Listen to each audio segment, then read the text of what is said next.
So I want to just do a basic review. As you can tell, I'm not doing all of the 200-hour anatomy, right?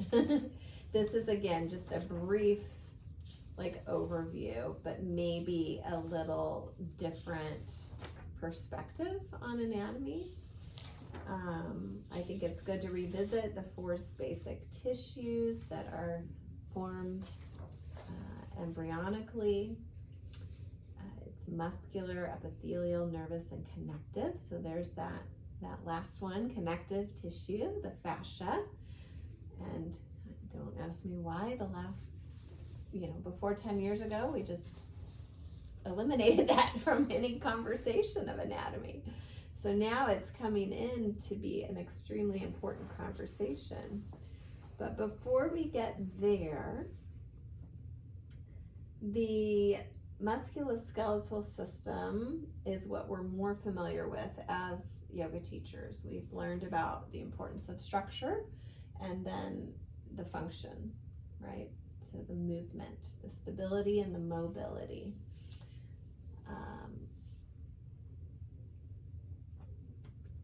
One thing I want to remind you of is that our living structure, our bones, they can be considered as organs, and often in yoga they are called organs, and we tend to minimize the importance of bones, but they play a huge role in blood supply.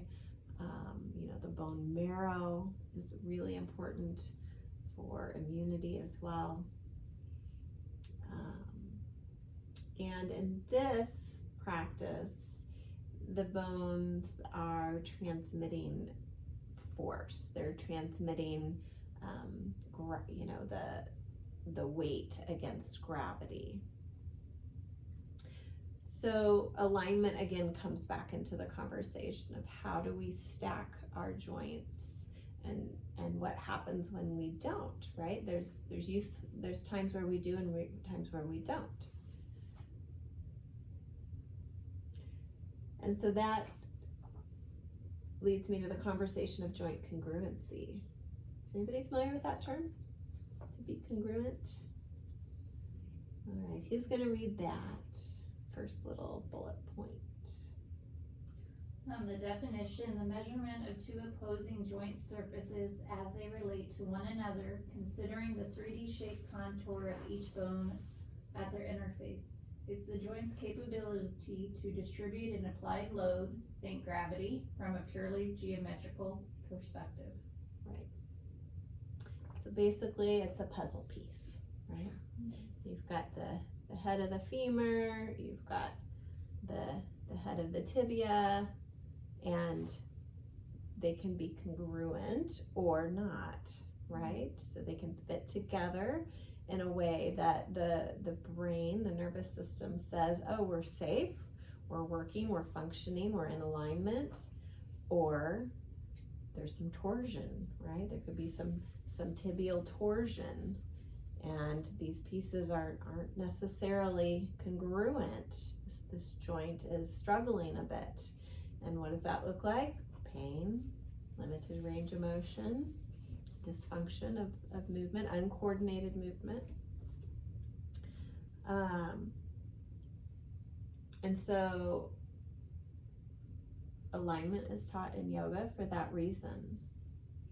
And the yoga wall is very much into creating an aligned practice. And I will say that there are times where we can get too focused and too rigid with alignment as well.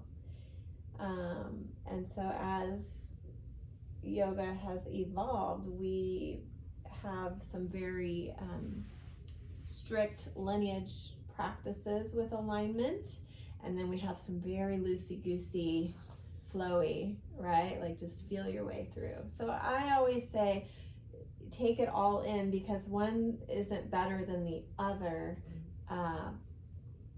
and find that sweet spot somewhere in the middle. Okay. and I return often to what is the felt experience. You know, so you will hear me say often, well, what do you feel? You know, let them decide. Is this safe? Does this hurt the knee? Does this not feel stable or secure? Yeah. You know, and as we were doing a moment ago, we're checking alignment. We're looking and saying, how can we give this joint or this line that we're creating in our body, stacking joints or aligning joints, how can we give a little more balance to the body to where one joint's not taking all of it, right? Or torsion is happening. That's where injury becomes risky. Good. Questions about that concept? Is that a new concept? Joint congruency. Yeah, good. And it is the nervous system that decides, do I need to produce pain? Do I need to give this conscious being a little nudge that my joint is not where it needs to be? Is there a threat? Right? So pain is the protector before the injury happens. That's so interesting. Can I say something? Yeah. We, in self-awakening yoga, we study pain as we see pain as a concentric circle, pain at its center, and then surrounding it the fear of pain. Yeah. And so oftentimes it is the fear of pain that the nervous system signals, right, before getting to the actual pain. Right. And so it's always an inquiry of, you know, do you feel confident in breaking the barrier of the fear of pain to explore your range of motion? I love it. Or is it really pain? And who is there to decide? Right? Very good. I love that. Yes. Yeah. Very good. That goes so well with this. And it's how people overcome maybe a chronic low level pain that they have been carrying. That fear of pain can be felt as real pain. And we're not the ones to decide that. We're not the ones to say what it is because it's pain.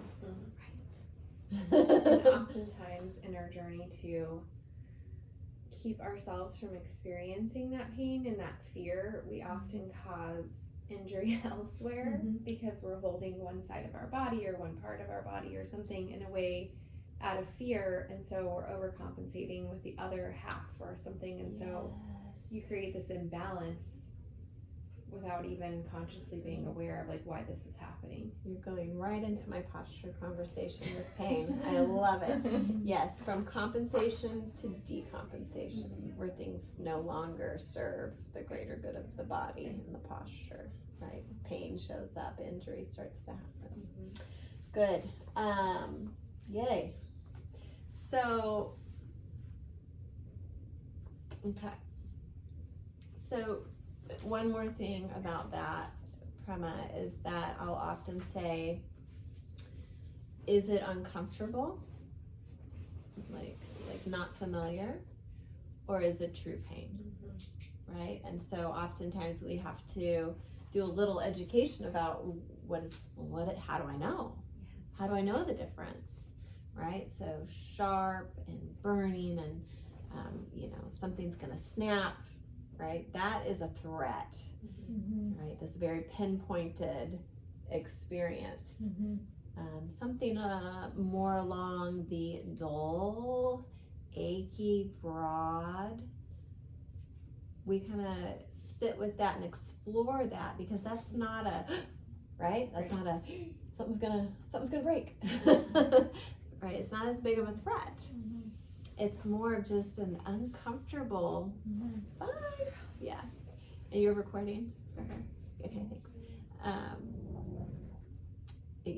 It's discomfort.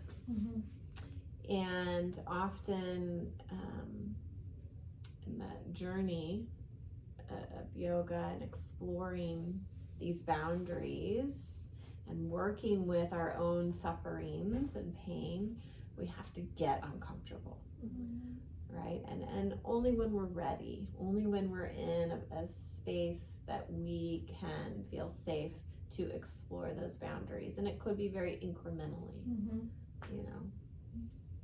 So, and so we show up every day and we practice, right? We do the yoga. And for me, the yoga, while I feel like a lot of discomfort would come from like not feeling safe or not understanding how to feel safe yet. And so you're like, this is really uncomfortable, because I kind of felt that in the triangle with the strap around my pelvis when I was too far, like going into a split. Right. I was like, this is like, this hurts.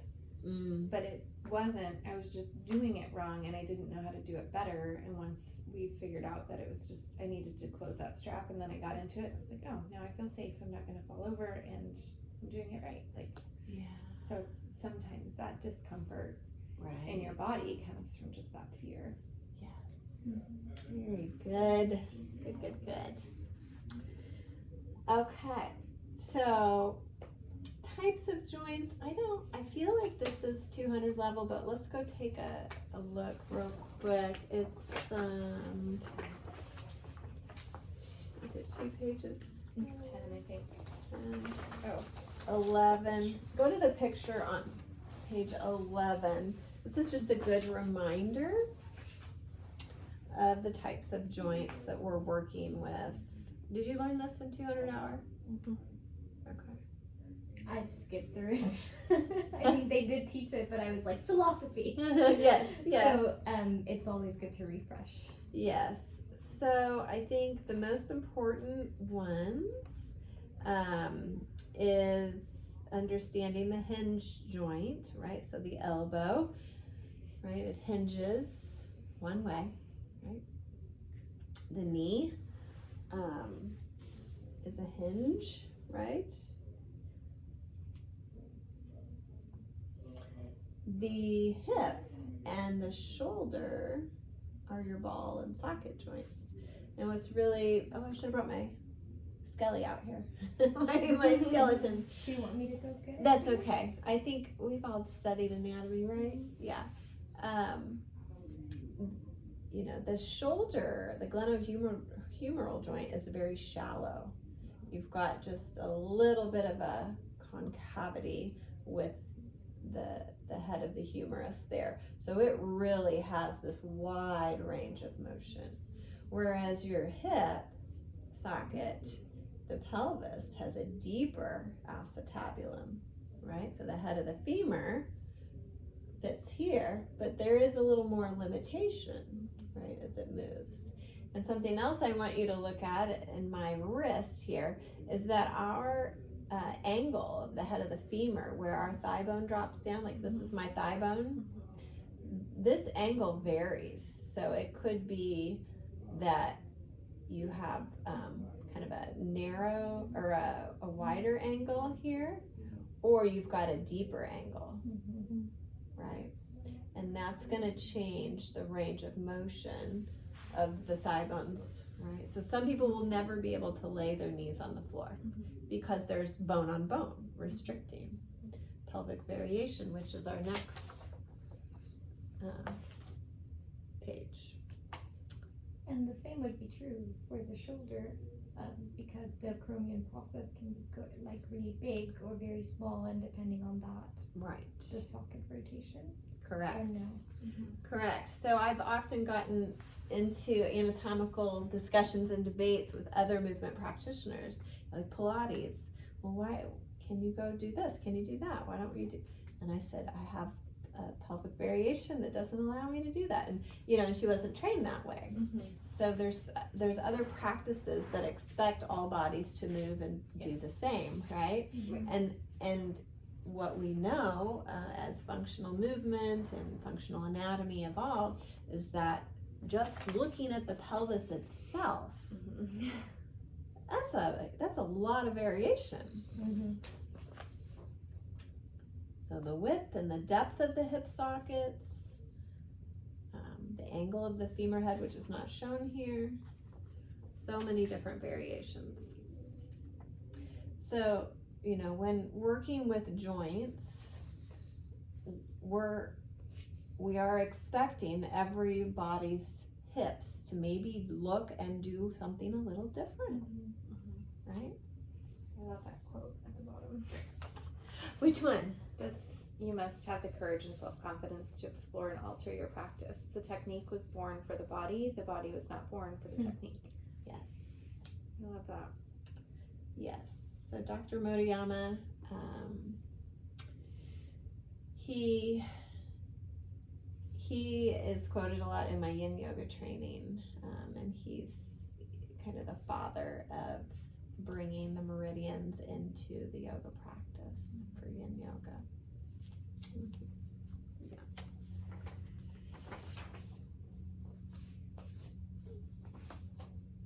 Okay. Very good. Yes, so joints, page 10. The 3 layers of a joint. You've got your bones, your connective tissue, and your muscles. That's all the basic anatomy we've learned. But I think the 3 types of joints are interesting. You've got your synovial, which is like your knees, right? You produce the fluid. It's the most mobile. Then the cartilaginous joints. Those are less mobile. So like the pubic symphysis, where the base of your pelvis comes together. You know, pregnancy sometimes can cause that, delivery can sometimes cause the pubic symphysis to be incongruent. So I had to have an adjustment with my chiropractor to go, and it literally goes back into place. Oh my goodness. Yeah. So if you think of the 2 halves of the pelvis and what that would do over time, right? So cartilaginous joints, a lot less mobile. And then the fibrous joints, those are the least mobile, very rich in collagen, which we're going to learn about collagen. So your skull sutures and you know, your tibia and your fibia, there's this strip of fascia that kind of glues those 2 together, right? Otherwise they'd be like wiggly, but it's like right between tibia and fibia, there's this big thick band of fascia, which is our fibrous. It's a joint, right? You don't think of that as a joint because it's not mobile, right? I mean, ish, maybe just barely. Yes, so this is gonna feed into the fascia, or into the conversation of fascia, because fascia is all a part of this, all a part of our joints. And then it breaks down the synovial joints, so our knees, our hips, our shoulders, and you'll be able to understand once we talk about fascia a little bit more how important it is. All right, it is not muscular strength that gives us the feeling of lightness and ease in the body. It is the flexibility of the joints. So we live in a very muscular focused society, right? We're going to the gym and bulking up. I don't, but you know, majority of the people are focused on the muscles, and then they show up in the yoga class because they realize, like, I can't move. I really stuff. Right? Yeah. Tira and Sukham.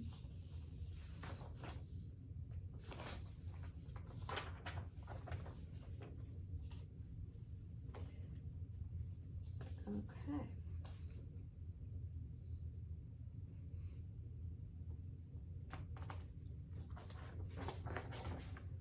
Let's try.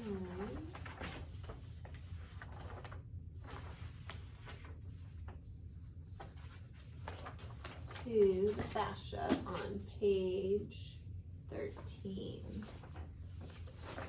So I'll first start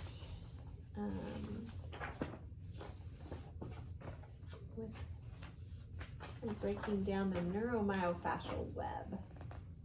That's another way to talk about connective tissue, another term. And if you look at the pictures below, it is a web of many things. And so we're going to break that down a little bit. Neuro meaning nerves, right? Myo meaning muscle. Fascia meaning connective tissue. And I would almost add a third or fourth one, immuno. If I could rename that, I would say the immuno-neuromyofascial web, because the immune system is very much a part of the fascia. So for simple conversation purposes, I'm just going to call it fascia, but just know that it's all of the things that I just said.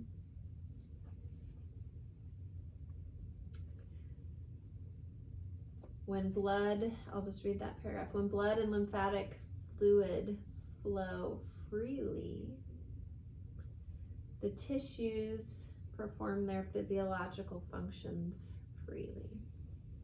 When stress and trauma, so think of threat, think of that fear we were talking about, stress and trauma, whether it's physical or emotional, occurs, the soft tissues contract, twist, and compress. The fluid flow becomes obstructed, causing poor metabolic exchange at the cellular level, leading to pain and dysfunction.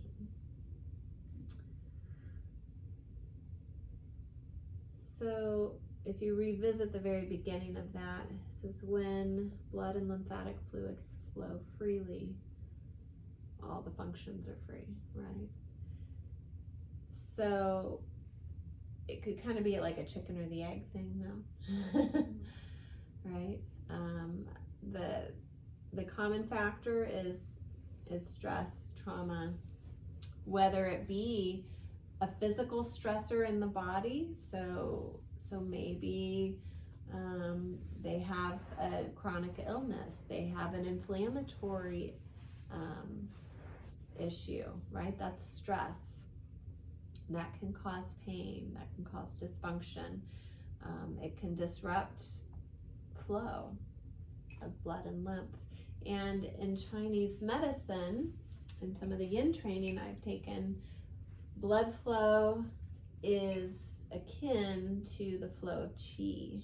Mm-hmm. And the word qi is translated as your life force. And in yoga, our word for life force is prana, right? So qi and prana.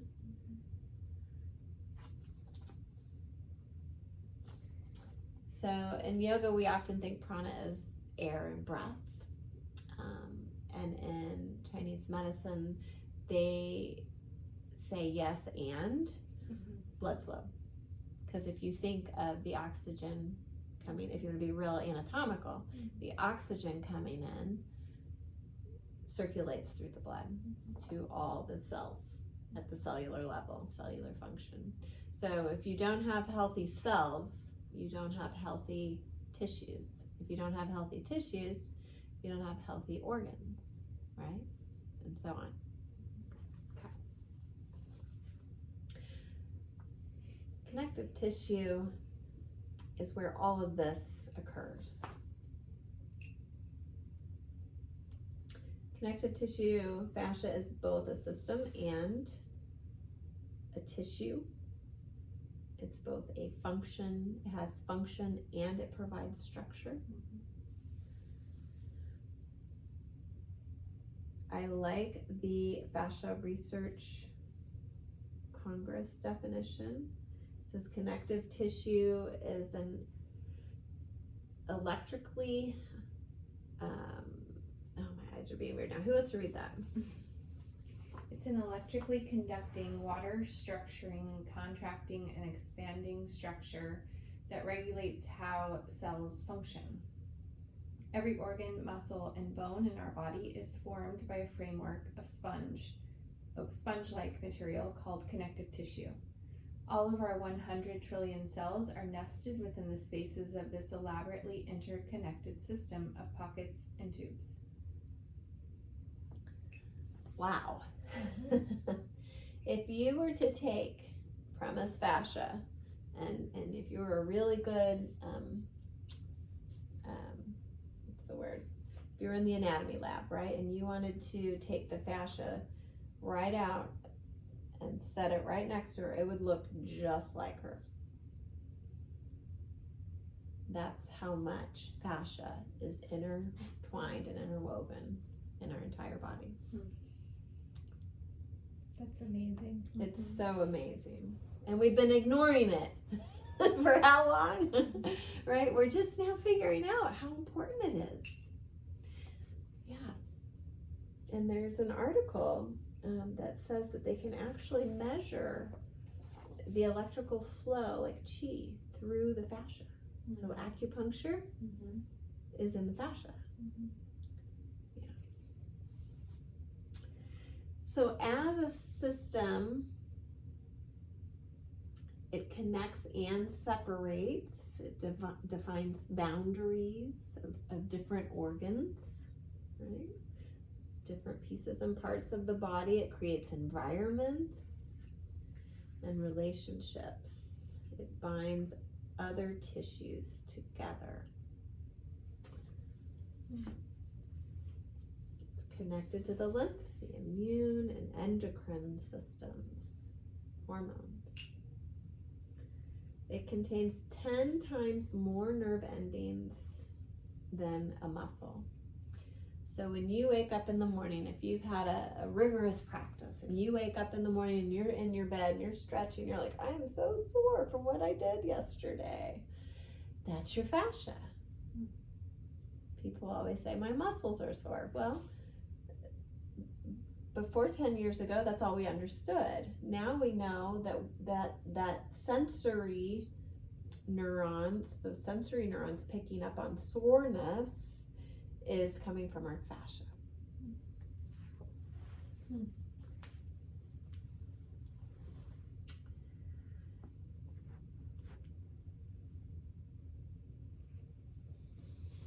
It is also an element of other systems like the joint capsule,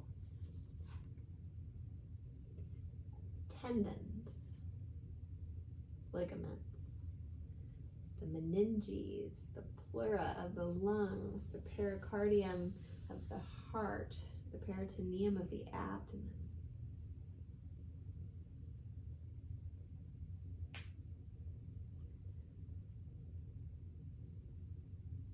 It's almost magical.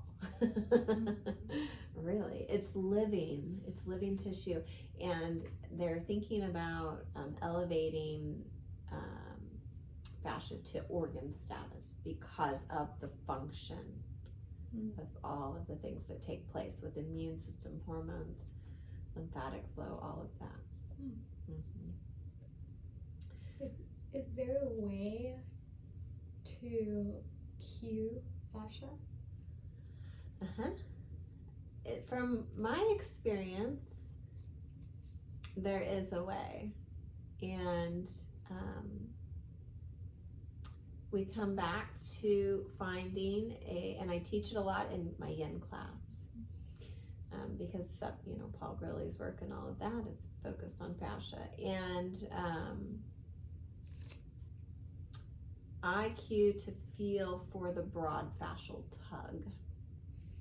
So instead of saying, do you feel a stretch, right? So we've been trained and all we've ever known is how to feel a muscular stretch. And now we get to rewrite that knowing what we know about fascia, in that what we're feeling when we stretch is we're feeling this broad fascial tug. So if you are in a posture, and you're dynamically working with the posture, and you feel something sharp, right? It doesn't feel good. You usually back off. It's like pain, right? So what we are going for is that broad fascial tug. And fascia is the slowest to change. It's one of the slower tissues to change. Muscles will respond quicker than fascia, but remember, it's all interwoven. It's like hot dogs, for lack of a better visual. So you've got this package of hot dogs, right? And each hot dog is individually wrapped, right? That's the fascia. Then you put all 10 hot dogs in a package and you seal it. And that's a layer of fascia. Then you're gonna put all of these in a case, right? And you're gonna seal it. And that's a layer of fascia. So all of the muscle fibers are wrapped like hot, and it just keeps going like hot dogs. So IQ to feel a broad fascial tug. You want to feel the sense of tug. That's tension. It's the pull that you were speaking of. And sometimes you can travel through the entire side body. If you're working with the lateral line, which we'll talk about in a little while, the lateral line, you can feel the whole lateral line lengthen, right? And that's fascia. Right.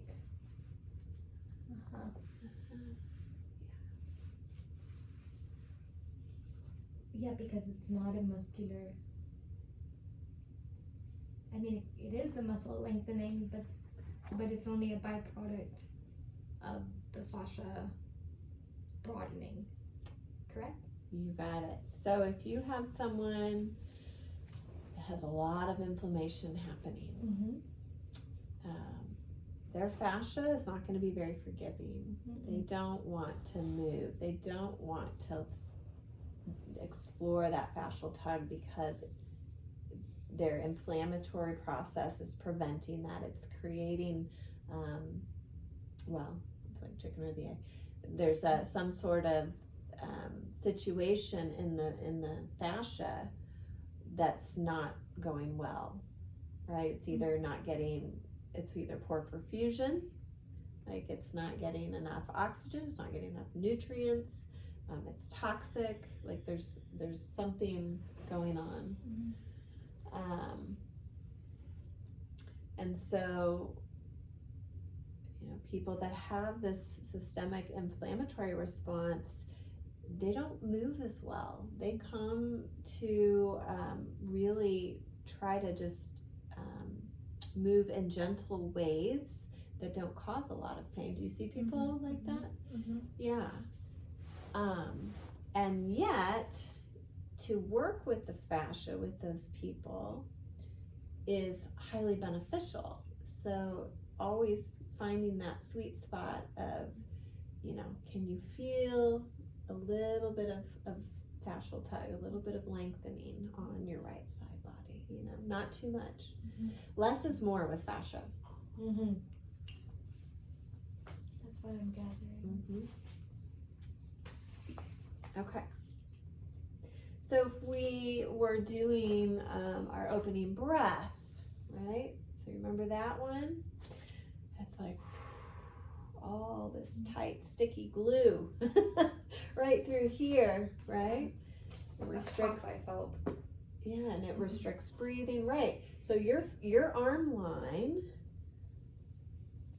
you were having that experience, that broad fascial tug across here. You were breathing, creating more of a fascial tug, that deeper sense. And doing that, stimulates the fascia. And we'll talk about that. I was going to go somewhere with that thought, but doing that also allows the fascia to, when you work to unglue and you work to lengthen and change the shape of the fascia, you're allowing better blood flow, lymph flow, right? So better cellular perfusion, metabolic flow, which is going to start the healing process for whatever's going on. Intuitively, that all just like makes sense, and it's funny to just have to say it out loud for it to. Yeah. But it just does, you know, like when you say it, you're like, of course it does. Like, why didn't I even, you know, because just imagining that expansion and then allowing for, it's like a hose, right? Like I want to keep the water from flowing, I putting it down, but when I expand it and allow that flow, everything flows nice and Yes. freely. Yeah. Yes. So if you have someone that's stuck in the gym, contracting, and then they walk in, I need help, I have pain, right? It's like, oh, they need the pull. Right. Right. Yeah. Yes. Okay.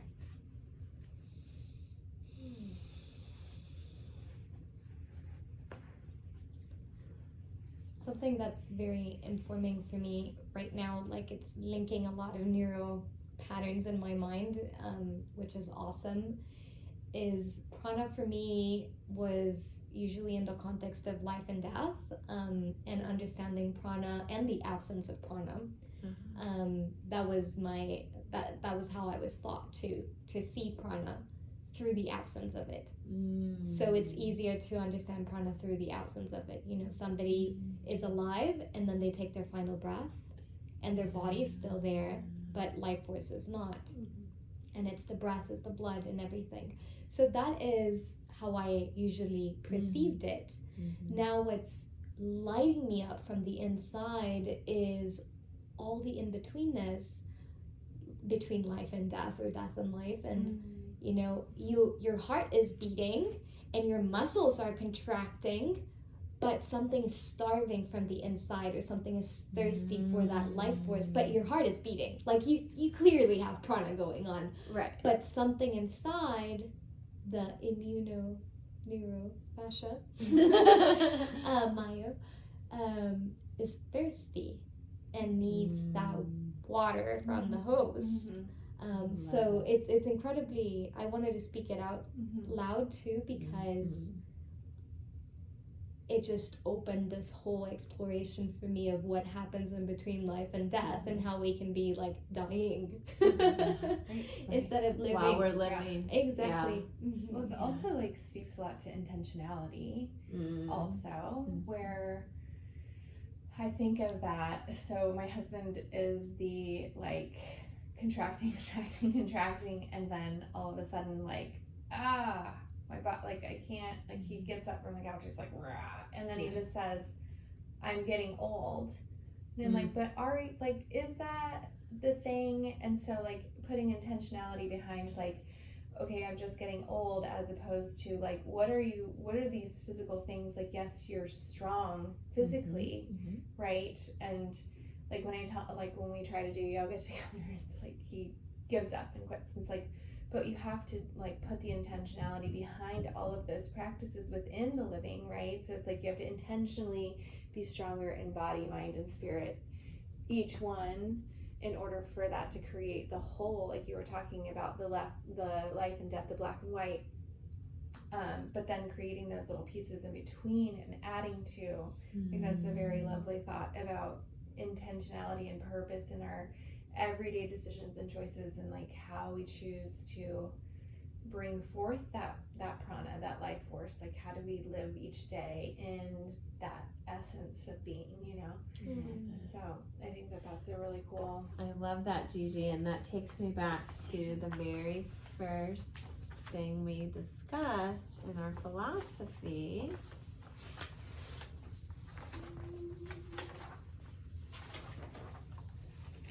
The Yoga Sutra 2.1. Burning zeal in practice, self-study, and study of scriptures, and surrender to God are the acts of yoga. And I would say his word for your husband, who's trying to, you know, he's got the zeal. He's going. Yeah. He's got the Sure. tapas, Yeah. right? Yeah. But the wisdom teaching here is also with surrender. And so contract is not surrender. Surrender is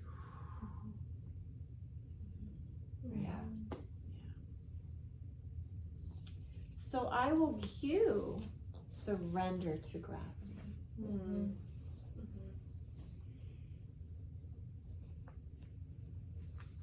You know, let gravity take you. That's what I do No, in we want to restorative. control. We don't want anything to take us, Yeah. right? We want to, you know, we gotta. Oh, let gravity take you. Oh, okay. You know, am I safe? Am I grounded? Am I anchored? Okay, maybe I can. Maybe I can.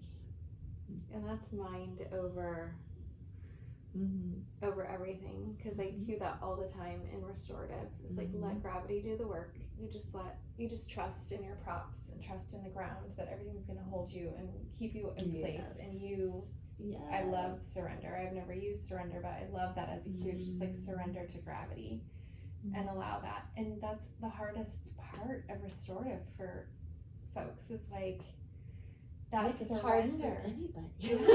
In any aspect of life. It is. Yeah. And To it's let go. just that need for like, am I doing it right? Nothing's happening. I don't feel anything.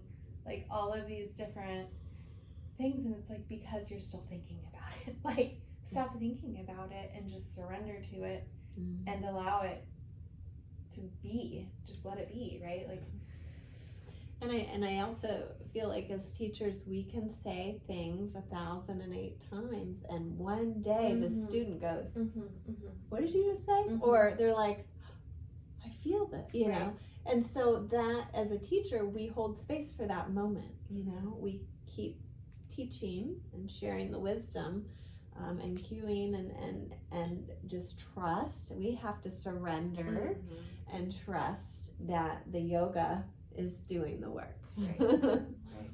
Yeah. Good. The good thing with the wall is that it's happening. Like, it's actually happening, because you're surrendering into a prop that's working. Now I get it. Now I get the wall fascia thing. just like light bulb.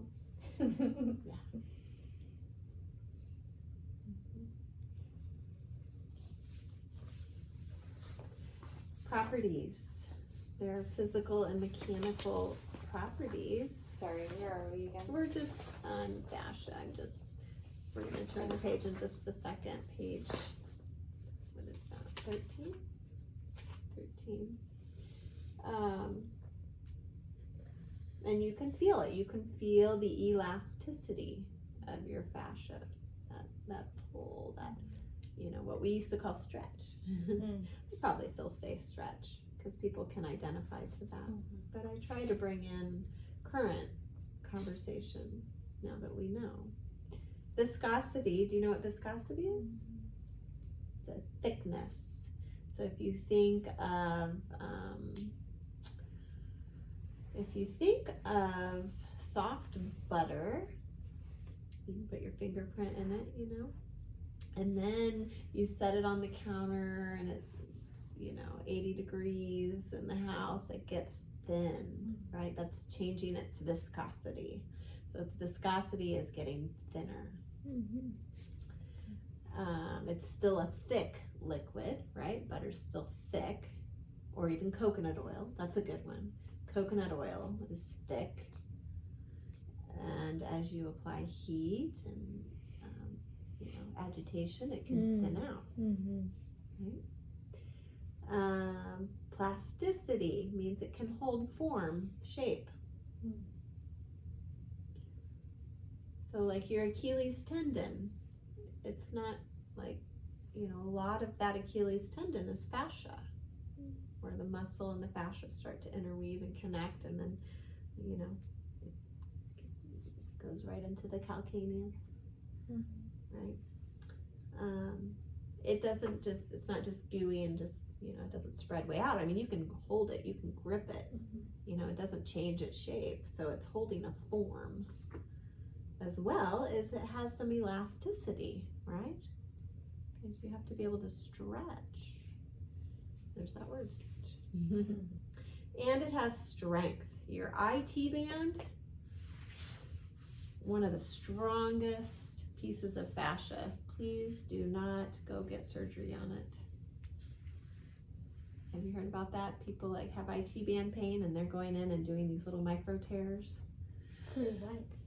to relieve pain, and that's not really where the pain is coming from.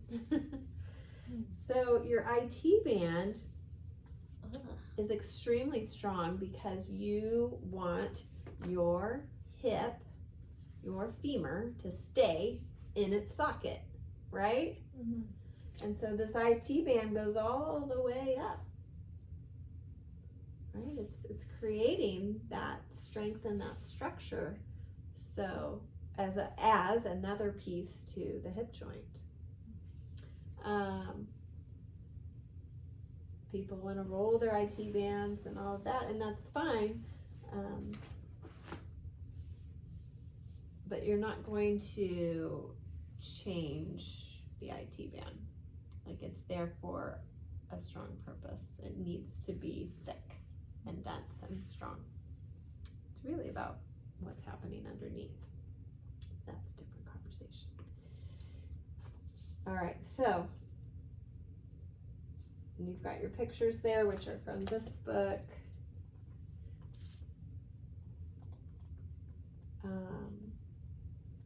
Form follows function. It's in our tissues. So if you got issues, it's in the tissues. And what I mean by form is, if you look at posture, the form of how we hold our posture, the form of muscles, the way our muscles are shaped, our quads, they have to function in a way that's going to flex the hip and extend the knee, right?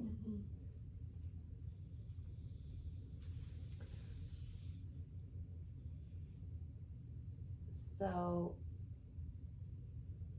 form follows function. It's something that you can explore as we play on the yoga wall.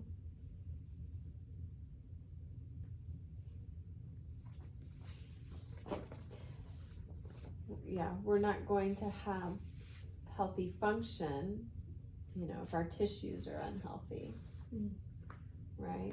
And so our form, oftentimes, if someone, has something going on digestively, their form is off. It's like, right? I've got constipation or diverticulitis. They kind of walk around with a different posture, right? It's all connected. This incredible work of Thomas Hanna with the posture. Are you familiar Somatic. with that? Yeah, the green light, red light response. Yep, he was probably my first book. Yeah. That I began to dive a little deeper with. Yes, amazing. Yeah, that's wonderful. He's very good. Yeah. Yeah. He's a big influence on the self-awakening yoga. Good. Method. Yeah. Yeah, and that's probably similar to what I do with my somatic awareness movement practice. And my teacher, T.S. Little, took Thomas Hanna's book and practice and moved it to the floor for, I'll have to come to your self-awakening, for a whole pretty much supine and prone experience of moving in the body. Yeah.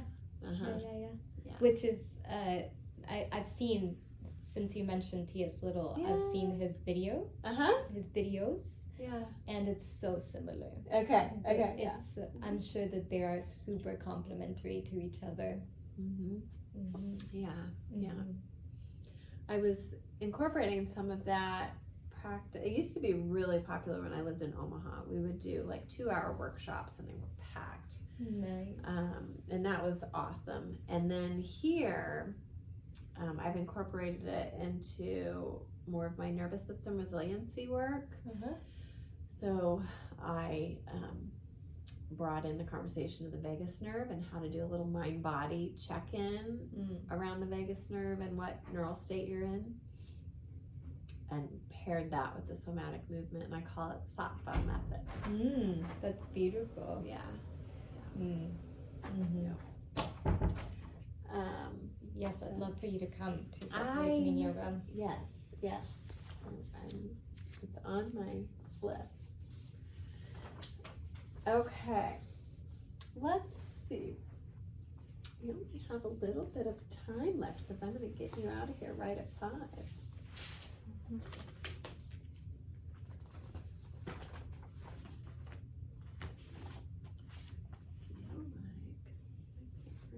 There we go.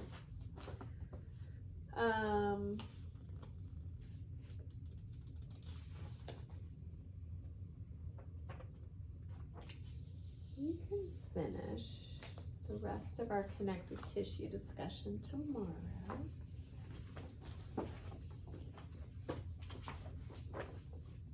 That's enough to digest, and I want to get you on the yoga wall one more time in a little shavasana towards the end.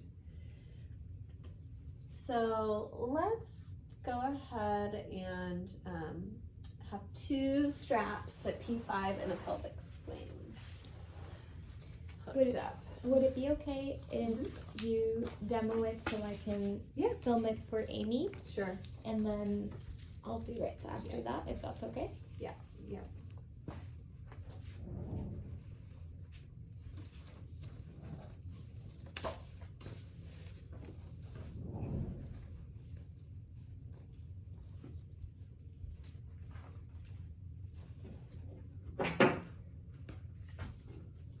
Do we need the bar on here still? No, we're going to get rid of the bar.